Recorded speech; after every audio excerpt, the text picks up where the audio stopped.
Welcome to Backstage with Richard Ridge. My guest is Tony Award-winning director Des McAnuff, who's returning to Broadway with his stunning new reimagined production of The Who's Tommy, and I caught up with him at the Drama Bookshop.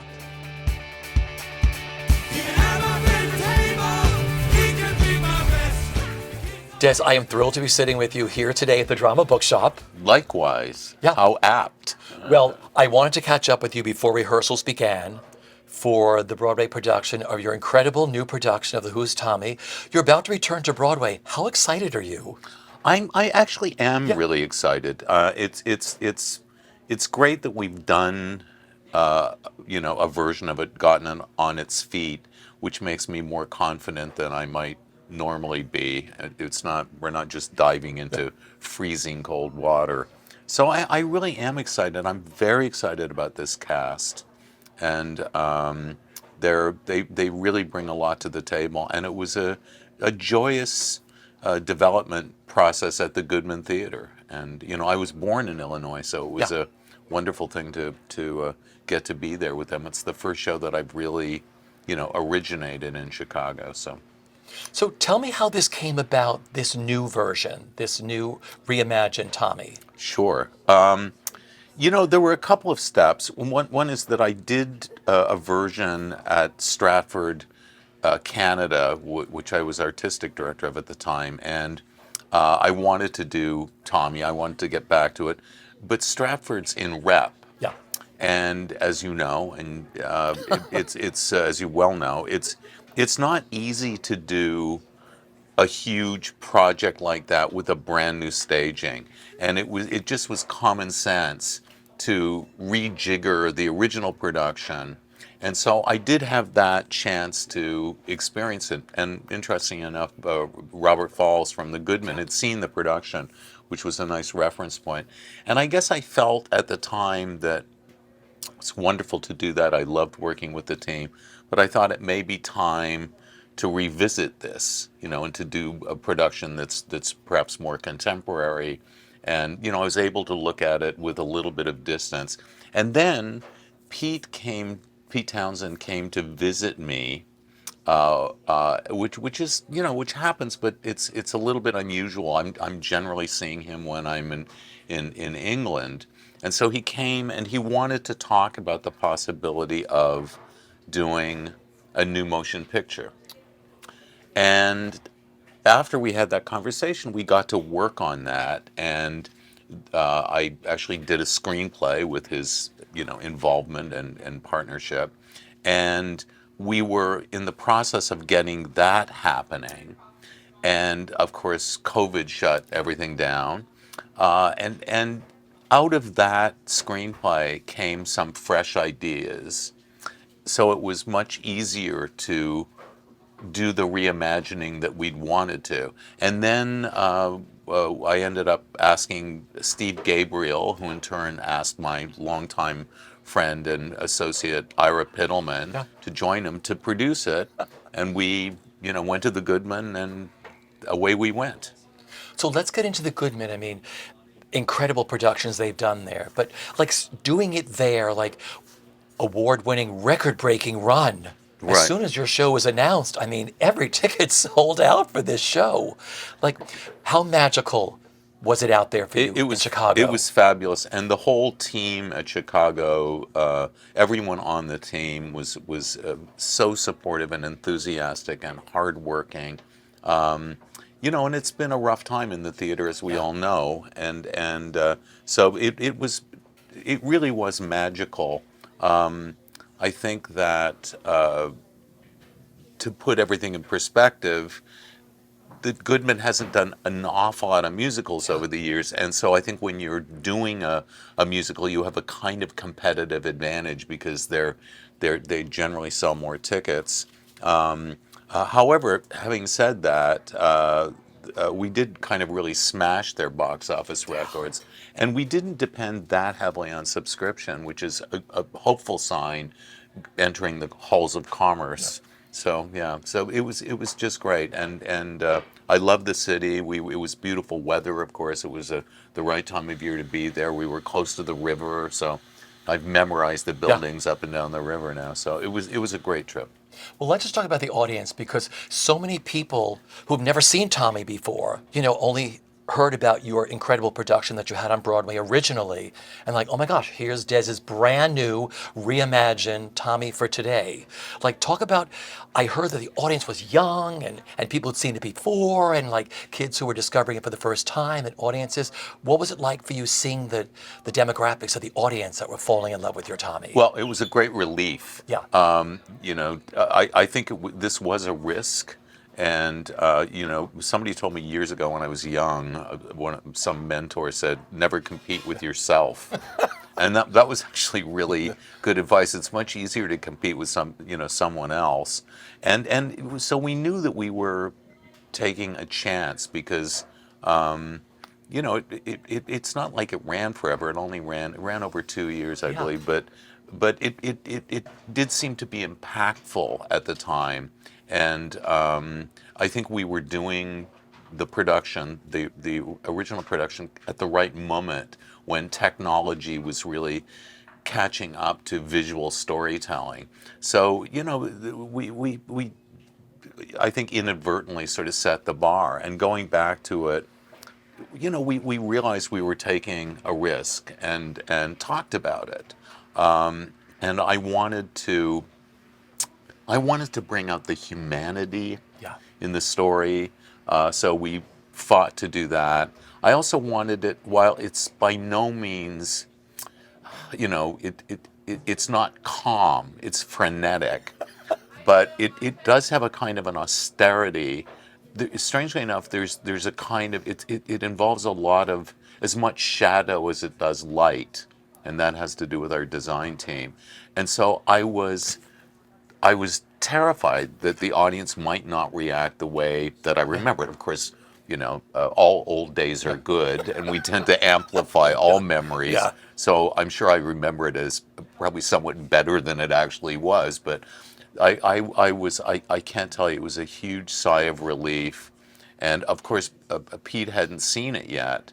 And so my nightmare would have been if they sat there sitting on their hands going, "What is this?" And then, he showed up and would ask me, "What have you done?" But happily, they were very generous. And you're right, the description's absolutely right. He's talked quite a bit about relating to Gen Z, Yeah. that they're rebels too, like that generation. And it's very important to him that they feel this is the Generation Z, feels that this is for them too. And so we had really young people. We had the Tommy fans. I had crew members who did it at the St. James Theater get on a plane and come to see it. The people that had worked on it, and they're not known for traveling around. Our technical friends, they don't. I've never had that happen before in my life. So it was a great mixed up crowd. If you walked in there and looked at them, you wouldn't know what you were attending. You would have no idea. Is this a rodeo? Is this the opera? What the hell is going on? So it was great. But isn't that great, though? You said it's all about taking risks. I mean, I look back at your body of work. Everything you've done is totally different from the show you've done before. Well, thank you. Was it scary?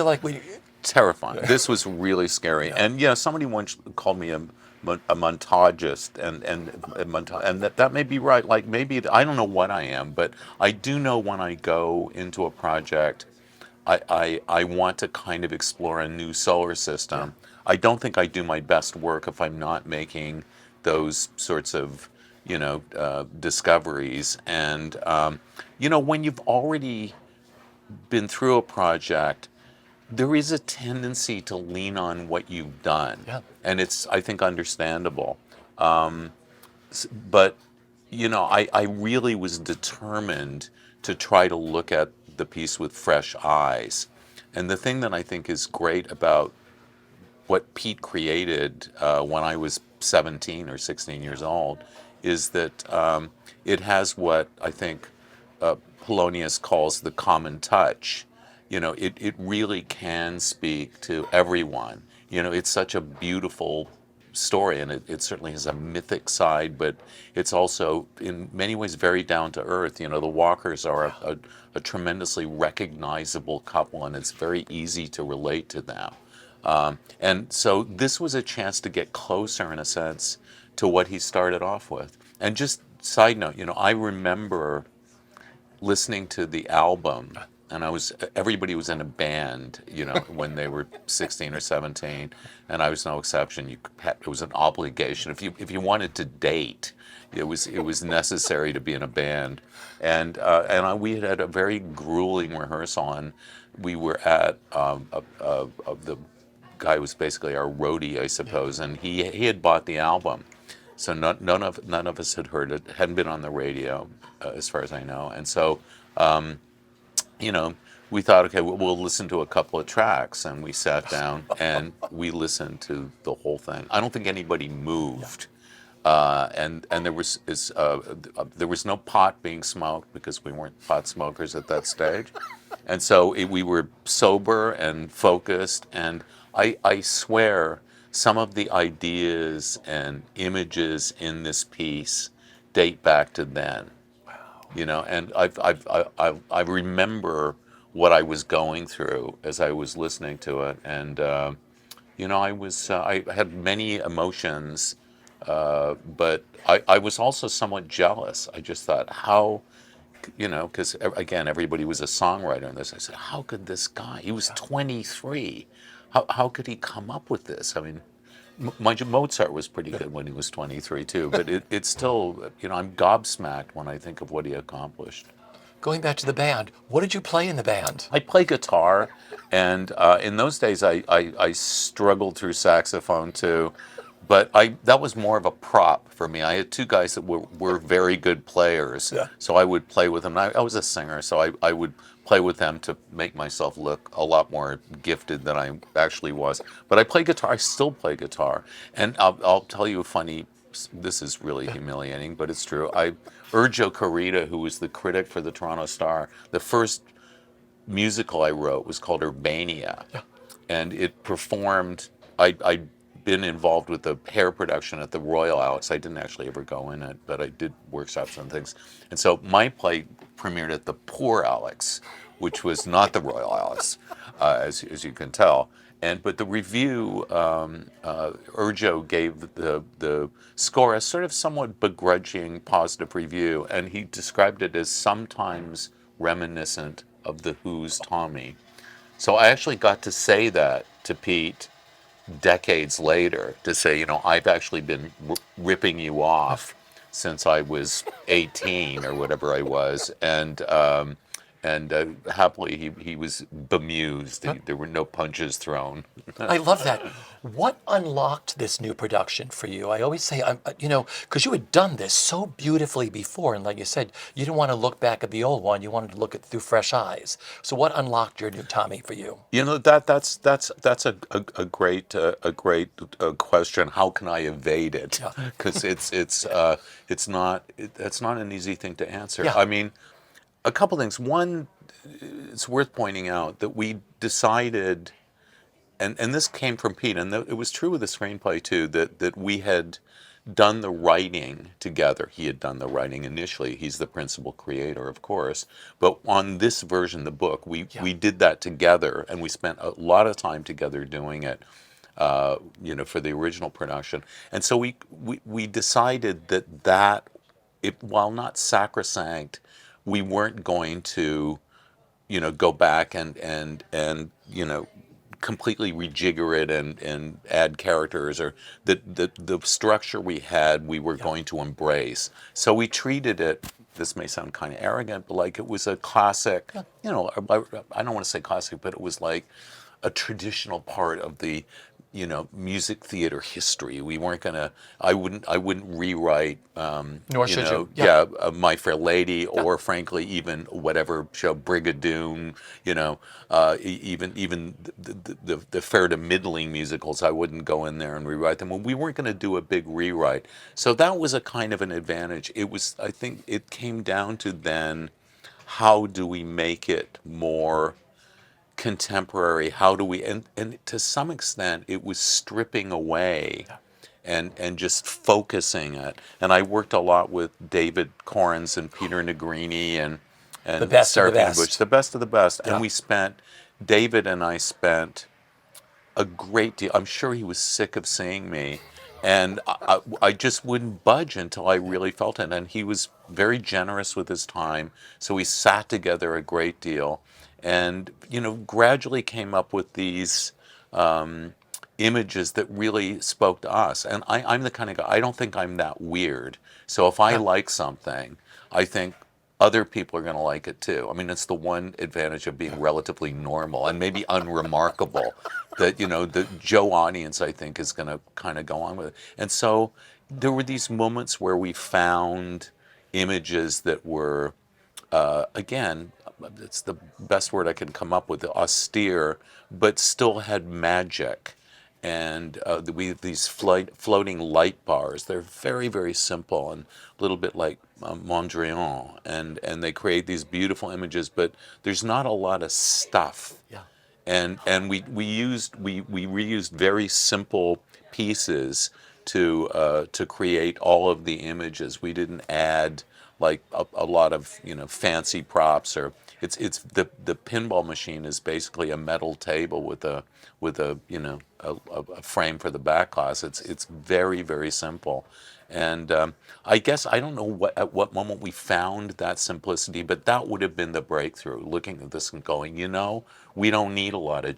jazz. It's one of the greatest rock and roll scores of all time. I would say this. I don't Yeah. know, Sergeant Pepper. Yeah.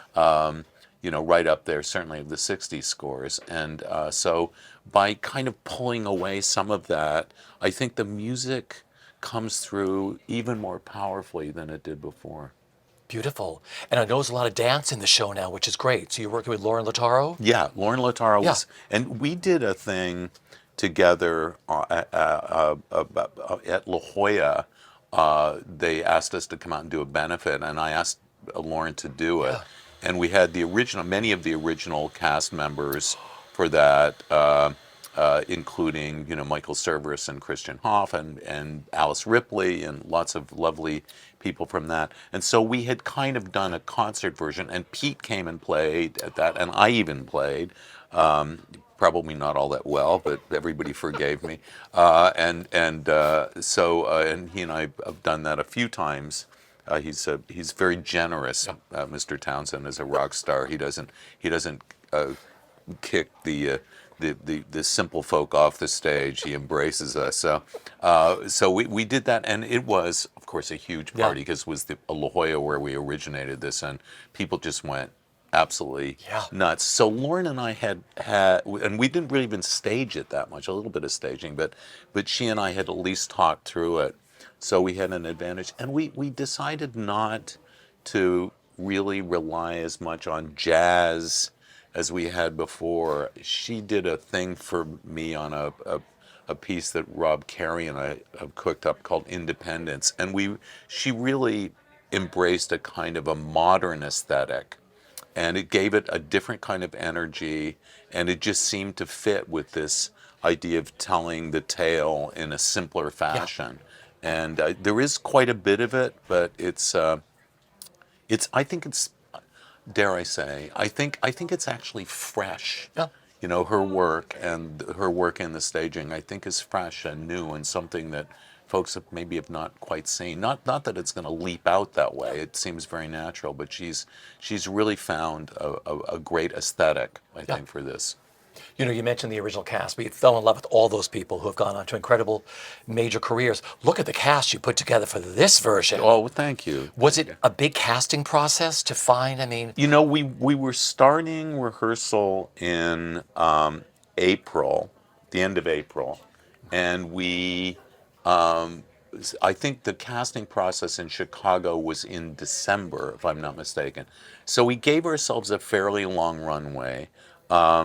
We, we had some restrictions. We wanted to make sure that Chicago was well represented. And so we worked very hard there to make sure that would happen. And we held auditions in New York too, but we managed, I think, to break it down pretty evenly. And Chicago, while really a brilliant theater city. It, it tends. If there was an aesthetic for Chicago that I would say that where they've often excelled, and that's Falls and Steppenwolf, and is in maybe psychological realism or mythic realism, or I think of a playwright like Sam Shepard represent, and they've had fantastic, but not less so with musicals. I think they may, I always feel like there's a kind of working spirit, which of course is part of the tradition of the literature there too, and musicals maybe, they've certainly great musicals have happened there, but I don't think that's the main Yeah. flavor. So I was a little concerned about that, and I gotta say, they really stepped up, and the thing that I love about this company is that they act it. They don't perform it. They act it. They go on a real, psychological, emotional journey. And that may have something to do with the Chicago influence. Yeah. Okay, Tommy, Ali Borsky, I mean, where did you find him? And I mean, he's so brilliant. All the clips I've seen and everything else. I mean, he's the mainstay. We found Ollie in the audition, Wow. and he came in, and everybody fell in love. And he's very young. I'm not sure how old he is. I think he's 23 or maybe 24 now, because it's been a Yeah. little bit of time. But he's still a boy. He's the same age that Pete was when Wow. he composed it, basically. And he has some experience. He's not completely green, but he is definitely new to this kind of theater. And he was a fabulous companion, partner as we put this together. I think all of us found him remarkable to work with, not just good to work with, remarkable. And he grew at an alarming rate. He became a much more seasoned, confident performer. And of course, the audience just fell in love with him. And really right from the beginning. And as soon as I think he got a taste for that, Yeah. it just got, not through ego, Yeah. but just through confidence and relaxation, he just got better and better. So he is the real deal. Well, like I said, your whole entire cast for all the roles in this show, so beautifully done. Thank you. Just so you know. Adam Jacobs Oh. and Allison Luff, Yeah. they are wonderful. And a funny thing about Tommy, the character of Tommy, for much of it, is a kind of spiritual guide for his character when he's a child. He has a lot of scenes with the 4-year-old and then the 10-year-old, but he's ethereal. He's not somebody that plays dramatic scenes. He has to have another kind of quality. I suppose it's a spiritual quality, really, but the real emotional through line of Tommy, in a sense, has to do with the parents. They have a traumatized child.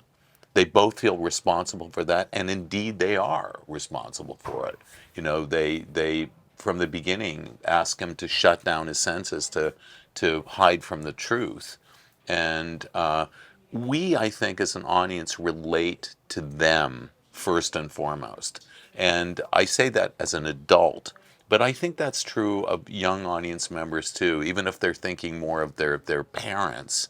They go on the emotional journey that the audience accompanies them. So having those two characters, and then cousin Kevin and Uncle Ernie too, having that family well cast. Anytime, I remember Pete saying this, anytime somebody says my family's really normal, completely normal, that there's a drunken uncle in the back room at Thanksgiving.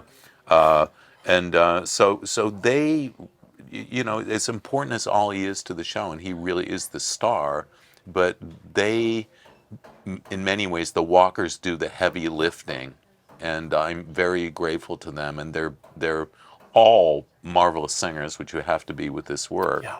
But they're also really wonderful actors, and they're not the sort of actors that pride themselves on being experts in musical comedy. They're Yeah. they're serious. Why do you think the Who's Tommy has lived on generation after generation and is rediscovered? You know, I think there are probably a couple of things that give Tommy longevity. I would honestly say the first thing is the power of the music. He just wrote a breathtaking score, and when I first got to stage it, I remember this very unusual feeling. I would go to rehearsal, and I would think, "Oh boy, here comes this one. I get to do this one today." Yeah. And I've never lost that feeling. And I've never once had a moment where I've gone, oh my God, what do I do with this? Now, I don't care if you're dealing with Frank Lesser or, R&H, or there's generally at least one kind of sticky wicket in there where you go, Yeah. oh boy, What I am I have going to to do do, with what am I this? going to do with this? And I'm going to be exposed. And that just isn't true with Tommy. And there is a definite connection between the dramatic journey that he put together as a young guy and that score. They are one thing. And I think that's very unusual in an opera or a piece of music theater where you feel there's a definite connection between an ongoing and constant connection between the drama and the music. It is an ingenious score. I Yeah. mean, it really is, and God bless him. I'm glad he's not sitting here because he'd I don't know if he'd turn funny colors, but he'd scowl, I'm sure. Oh, I don't think so. But your career is amazing. Like I said, everything you've touched has been different of everything you've done. I know a lot of, would-be directors, young kids will be watching this who want to be directors and everything else. I'm going to mention just a few of the highlights of your career. Okay. And just tell me a fun memory or a story that comes to mind. Sure. Let's go back to Big River. That was your first Big Tony River. Award, Big River. Big River was, again, at the Eugene O'Neill Theater, Yeah. Broadway, first show. And we'd worked on it a number of times. Of course, I was hopelessly in love with Mark Twain, Yeah. and I think we basically, at times it felt a little bit like the blind leading the blind. Rocco Landisman, our producer, was a very enlightened guy. It remains a very enlightened guy and somebody I go to for advice to this day. And they had a real intellectual backbone because of him. It came from a good place. But we lost track, I think, of just the size of it. Anytime you adapt a book, it's terrible. And when I gone in there, Yeah. the first act or the first performance, we probably had to stop a couple of times too. But I think it came down at 11:15, and I go, oh my God! And I meet with the producers, and everybody's terrified and think. And I realized I'd indulged. So that first rehearsal, the first rehearsal after that preview, going into the second preview, we cut 45 minutes. And that I remember that, and it was motivated by fear, which is often all you have in the theater to go on, so that would be my memory there. Wow. But that was a brilliant fear because that came in. What a beautiful show Big River Oh, was. thank you. How to succeed. How to succeed? I think the great thing with How to Succeed probably is Yeah. comes from Wayne Solento, and we had a wonderful music director who's still just a fabulous Yeah. guy, Ted Sperling, and they were great partners on that. And one of the things that Wayne discovered, we did it first in La Jolla, and during that process, he figured out that there were things Matthew did really beautifully. He had a style of movement, but he was not a dancer. Yeah. And now, a lesser choreographer might have tried to ram that square peg into a round hole. But Wayne had the wisdom to go, I'm going to use that. And so when we came back to to doing it again, and we did it for the Kennedy Center before coming and went back into rehearsal.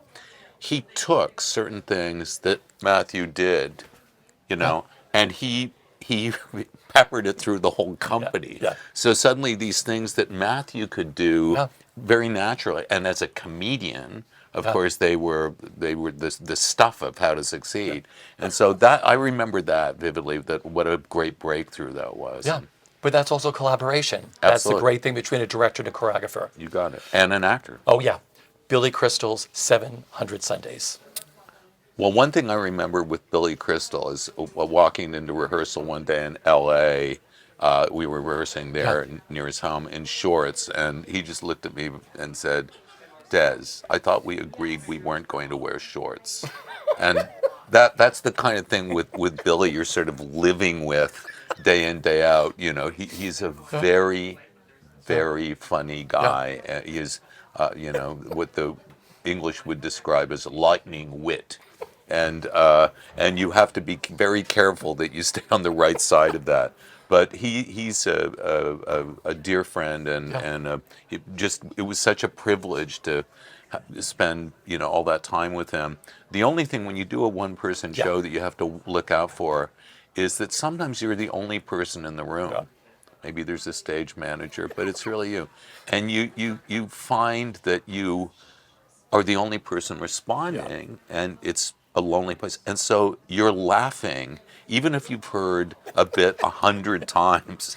And he one day came over to me and said, "Des, how do you manage to laugh at that every time I do it?" Well, he's very funny, and it helps. But it's also it's your job. Yeah. Like you have to be the surrogate audience. That's kind of what a director is, in a sense. So I remembered that very well, too. Because that's a whole different animal, a one-person show. Whole different animal. I got to do it with Christopher Plummer too. Yeah.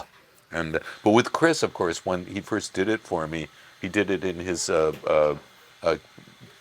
kitchen dining area. It was up a step up, and he basically just did the whole play. And I sat there and watched him. He said, "Oh, okay, so you want me to I'm not sure what I'm going to do, but I'll help. Robert Brill and I will do a set, and we'll come up with it." And of course, he was also just a delightful partner, but very thorough. When I was at Stratford, I never had to worry about people learning lines. Yeah. Because he would come in the first day, and he would know every word of his part. And I suspect that he knew every word of everyone else's part, too. I never really challenged him on that. But he knew the text so well. And so it would be just shameful for a young actress to not to be on know her line. Yeah, it never happened. So. That's old school. Yeah, it's old school. That's old school. And it works. Okay, that phenomenon known as Jersey Boys. Oh, my God. Jersey Boys. I remember, one of the things I remember in Jersey Boys is the wonderful actor, Christian Hoff, who had been a young actor in Tommy. We were auditioning in Los Angeles because we were doing it at La Jolla, and we auditioned here in New York too. And he was supposed to come, and I had a part in mind for him. I thought he would be very good, Tommy DeVito. Yeah. He didn't show up. So we finally, we wait half an hour, 45 minutes, an hour. Finally, I got a room, readers, casting people. So we're on our way out, and I get in the car and backing out, and he pulls up. And I had to scramble to get everybody, and he nailed it. Yeah. And so I remember that vividly, because I'm not sure we would have had the kind of success.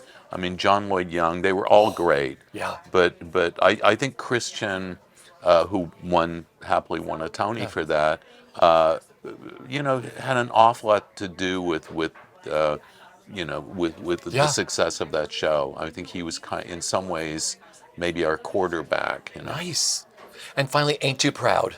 Ain't Too Proud. God. What do I remember about? There's so many wonderful memories from Ain't Too Proud. I remember Ephraim Sykes coming in to audition, and we had a couple of candidates, but we weren't confident, and everybody had these expectations about David Ruffin. I think of David Ruffin as possibly the greatest frontman that ever lived. If you wanted anybody in front of a band, it was David Ruffin. And so people came in, with just unreasonable expectations, because not only was he a a really gifted singer and a stylist, but he was also a wonderful dancer and mover, and he only would have to do a couple of things to absolutely win the audience over. Yeah. And he didn't ever overdo it. Mind you, we see it on TV where those, and it could have been censorship too, to put that in perspective. But he had great style and aplomb. And I remember Ephraim coming in and auditioning and going, thank God. And Dominique Morisseau and I Yeah. turning to each other and just going, that's the guy. That you just know when you see them, right? You just know. And when it happens, Yeah. I mean, sometimes you have to go through a more kind of rigorous Yeah. process, but that was vivid, and I remember that, and You know, there are a lot of young directors watching or people who want to be a director. What advice would you give to somebody or some kind of input if they wanted to start a career being a theater director? What would you say? I think it tends to be a profession that you back into. So I would say it's very important to study dramatic literature and to pay attention to all of the great eras in drama. I suppose a kind of bias toward the Elizabethan Jacobean era, but there's the American avant-garde. Anything that you have an interest in. I have a young friend who's an associate, and I'm always pushing him to not just do musicals. You try to become a kind of an eclecticist. Yeah. So I would say that, and I think backing into it may mean doing another job. So studying acting, and even if I'm actually a really dreadful actor, like just I'm terrible. I really am. Yeah, and I got asked to do something for Jim Nicholas' retirement. I had to play a serious part, and I'm going and I'm acting with like Rocco Sisto and by the way, people like Jeffrey Seller, God bless him. It was a combination of it.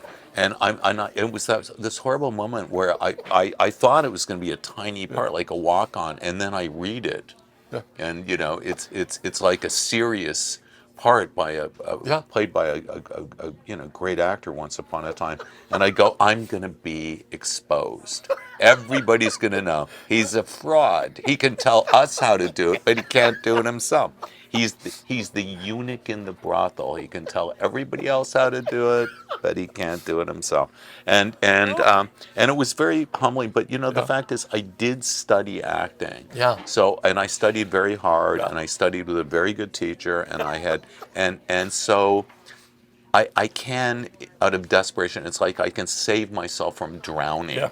I'm not like an Yeah. Olympic swimmer. Yeah. But I can dog paddle my way out of it. And I think that's really important for a director. Yeah. If you want to be a director, you really have to understand what everyone else is doing. You have to have a sense of design, and so if you have talent as an actor, act, write, and don't just sit there on a chair and boss everybody around. You got to learn to appreciate what they do, and then you can become. I think Joanne Ecolitis called a director an aesthetic field marshal, which I think is a great line. You have to basically understand what those talented be, and then sometimes you do have to push people, of course, but you better come from a secure place in terms of knowledge. I love that. So finally, what are you the proudest of this brand new, The Who's Tommy, and what do you hope audiences take away now that it's coming to Broadway? I gotta say, I think people come having maybe heard something about it if they have, and maybe they haven't. So that's probably even better. But if they have heard something, then I think they're probably expecting, some sort of spectacle, that they've heard about, that it was visual storytelling, and I think the thing that makes me really proud is that they have the same kind of emotional reaction to it that you would have to hopefully a great play or a great musical, that it's not simply sitting back and being wowed by rock and roll. what happens, what seems to be happening is people engage in the story, and and even shed tears. If you look around at the end and listening to you, and it's probably because it has the word story and glory in it, and because he's been on such an amazing path for throughout the piece, that you look around, and people literally are in tears, and that's not just the music. That's that there's a humanity there, and I think maybe the first time, as proud as I am of that production, I loved it, and I loved the company and everything. I think maybe as a director I had a tendency to smother it a little bit more than I needed to. And so that's what I'm, really proud of. And I'm hoping people will be on their feet at the end of this, and I hope they'll be floating out onto 41st Street. Well, I think they will be. I hope so. I'll be one of those All right, people good. floating. I think I've known you. I think I first met you at Big River. Oh my God. And I just think it's so But you're a great. young man. How could that be? You Oh, must it have is. been a Listen. teenager. But it's been wonderful just to watch your career. Like we talked about early on, everything you've done is different, and you put your stamp on all this stuff, and you've created such beautiful work in New York, and everything else. But if I don't see you beforehand, I will see you opening night Great. at the Nederlander Theater for your glorious new production of The Who's Tommy, and everyone will see you then. Des, always a pleasure, Thanks. my friend. Likewise. I really Thank love you it. very Thank much. you.